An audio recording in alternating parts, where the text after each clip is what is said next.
スーパーインセイダー。 Aujourd'hui, je vous propose de découvrir un entretien paru dans le magazine Gamest de décembre 1987 avec l'équipe responsable du développement de R-Type. À cette époque, le jeu était déjà sorti depuis plus de 6 mois et rencontrait un franc succès. Cela a sans doute incité les journalistes de Gamest à en savoir davantage sur sa genèse et sa conception. Pourquoi R-Type est né? Voici la réponse. R-Type se porte très bien. Cette année, il est certain qu'il sera classé parmi les meilleurs jeux en termes de jouabilité et de revenus. À propos, quel genre de personnes ont développé ce R-Type? Quelles idées ont-ils eu pour le créer? Quels ont été les défis? En tant que représentant des lecteurs, ou peut-être substitut, nous avons visité le département de développement d'IREM. Quelle surprise! Les membres responsables étaient tous jeunes. Ils avaient à peu près notre âge, ou un peu plus vieux. De plus, certains d'entre eux commençaient à peine dans le développement. C'était émouvant. Cela nous donne l'impression que nous aussi, nous pouvons y arriver, tu ne trouves pas? Et ce, même sans travailler dans le domaine des jeux vidéo. Bon, l'espace est limité, alors passons à la discussion.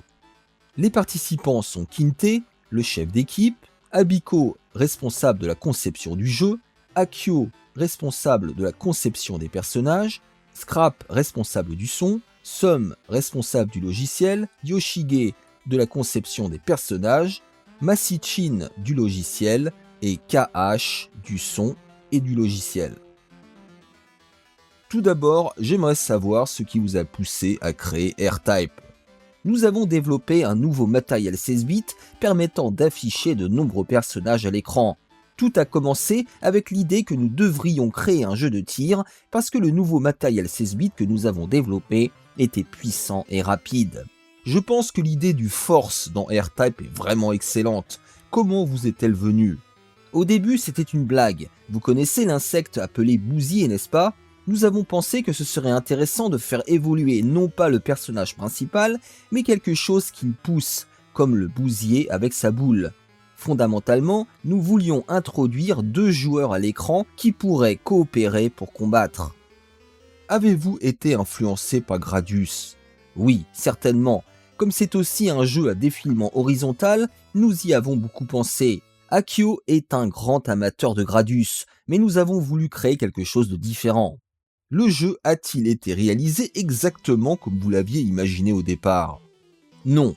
Une fois que nous avons commencé à travailler sur le logiciel, il y a eu beaucoup de modifications. Par exemple, au début, le Force pouvait être attaché à 4 endroits, avant, arrière, haut et bas, mais cela s'est avéré techniquement difficile, nous nous sommes donc limités à seulement l'avant et l'arrière. Les power-up ont aussi beaucoup changé. Au début, ils devaient se déplacer dans 3 directions, mais nous avons pensé que ce serait pas assez différent de Gradius. Nous avons donc introduit les lasers réfléchissants comme une sorte de solution de dernier recours. Cela a bien fonctionné, même si c'était une idée désespérée. Quelles autres idées de power-up aviez-vous? Nous avions une idée de filet électrique. À l'époque, nous voulions vraiment faire rire les gens, alors nous avons conçu des choses amusantes. Ensuite, nous avons simplifié pour que ce soit plus compréhensible. Nous avons également pensé à envoyer quelque chose devant soi et à le faire exploser quand on tirait dessus. Fondamentalement, nous avons d'abord pensé aux forces, puis nous avons adapté les power-up au type d'ennemis que le joueur rencontrerait. Lors de la création des niveaux, avez-vous procédé dans l'ordre?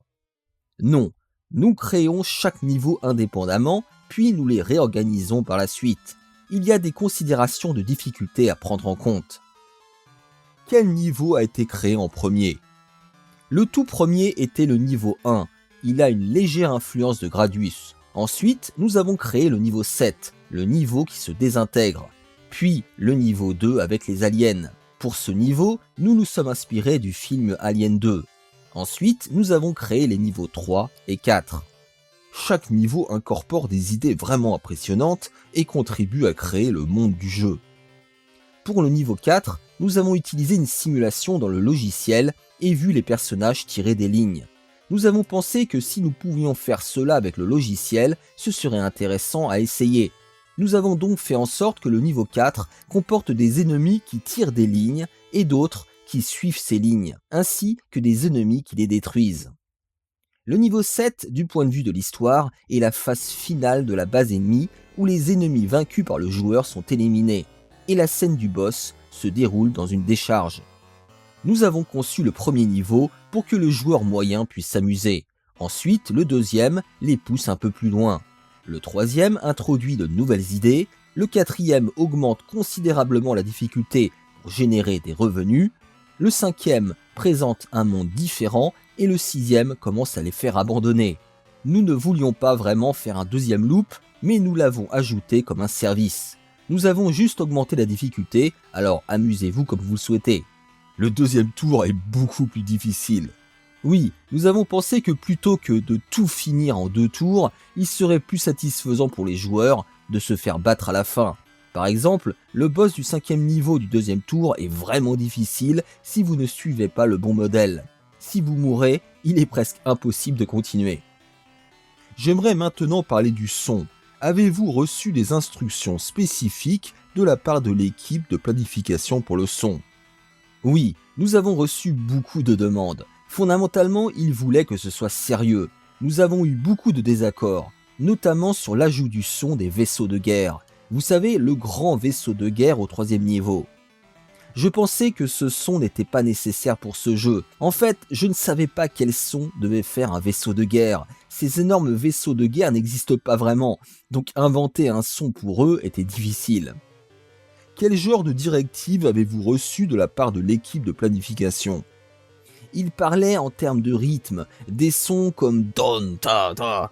Leur description était vraiment vague, mais nous devions composer en fonction de cela. C'était difficile. Beaucoup de nos compositions ont été rejetées, plus de la moitié en fait. Le son de la déconnexion et de la connexion du Force est très mémorable. Quelle était l'idée derrière ce son ? Nous avons voulu qu'il donne l'impression de se détacher. Le Force semble un peu sale et étrange, donc nous avons pensé qu'il devait avoir un son clair et net. Si c'était un objet plus défini, un son étrange aurait pu convenir, mais pas pour lui. Pour R-Type en général, nous avons essayé de nous inspirer de la musique de film. Dans les films, ils pensent à l'impact de chaque moment, chaque 2 ou 3 secondes. Nous avons voulu essayer cela aussi. Cette fois, vous avez utilisé le son FM, ce qui est rare pour IREM. Qu'en pensez-vous par rapport au PSG ? Je pense que le PSG est peut-être plus adapté au jeu. Le son FM est beau, mais il est parfois trop naturel pour être bien perçu dans une salle d'arcade. Les deux ont leurs avantages et inconvénients. Maintenant, j'aimerais parler à Akio, qui était responsable des personnages. Combien de personnages avez-vous dessiné ? Combien de personnages ? Beaucoup. Il y avait des personnages que nous avions dessinés et que nous voulions utiliser, et d'autres que l'on nous demandait de dessiner. Nous proposions constamment des idées de personnages. Par exemple, les dessins des boss des niveaux étaient prêts depuis le début. Nous les avions prêts à l'avance et demandions de les utiliser. Quand ils voyaient la taille des dessins, ils n'avaient pas le choix. Est-ce que les personnages ont été animés comme vous les aviez imaginés lors de la conception ? Parfois, ils comprenaient bien notre intention. D'autres fois, c'était moi qui me trompais. Par exemple, il y avait des tourelles qui ne devaient pas tirer, mais qui le faisaient quand même. Une grande chose qui a changé après la finalisation, ce sont les couleurs.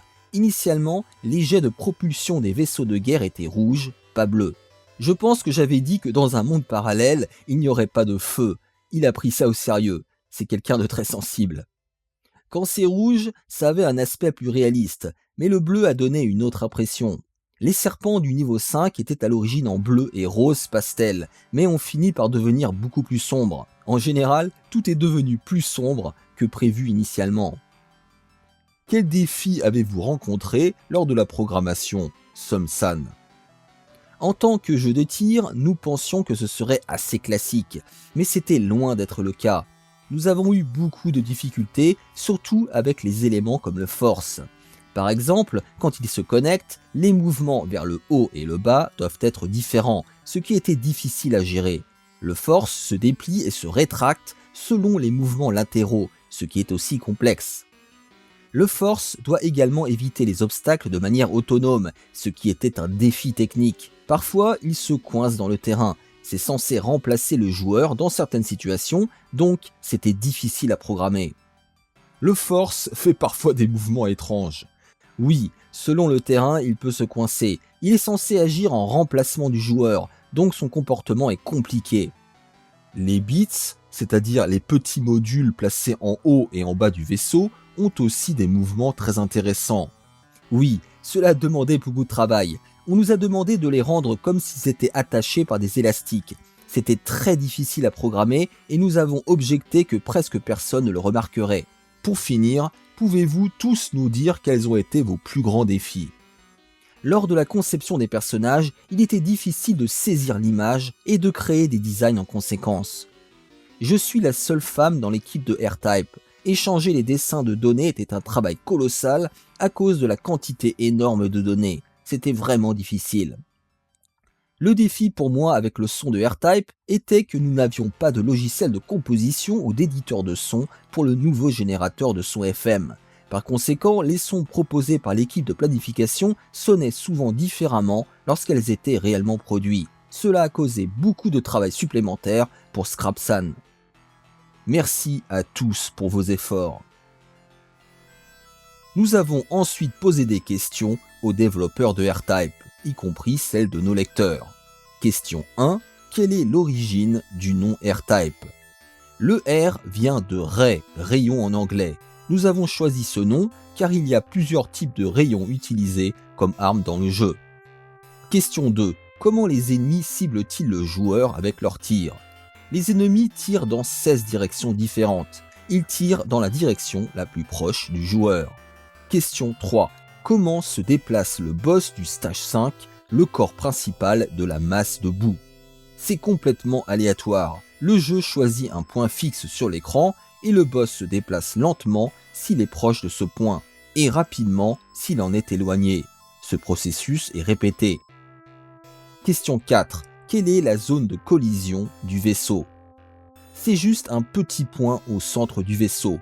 Pour compenser, la zone de collision des ennemis et des obstacles est légèrement agrandie pour que cela paraisse naturel. Question 5. Combien de niveaux de vitesse y a-t-il ? Il y a 5 niveaux de vitesse. Question 6. Dans le niveau 6, pourquoi peut-on détruire le mur avec le canon à ondes si le force est attaché à l'avant ? Il y a une contradiction entre la détection de la collision des murs et celle des ennemis. Nous étions conscients de ce problème, mais nous n'avons pas pu le corriger. Question 7. Pourquoi le boss du niveau 4 a-t-il des comportements différents ? Il y a environ 3 modèles de comportement, et ils sont choisis de manière aléatoire. Ce n'est pas complètement aléatoire, donc avec une bonne observation, on peut comprendre les patterns. Question 8. Pourquoi les points sont-ils affichés à la fin des niveaux ? Pour encourager les joueurs à rivaliser entre eux et à se concentrer sur l'accumulation de points. C'est un peu comme un tableau des scores, vous ne trouvez pas ?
の旅90年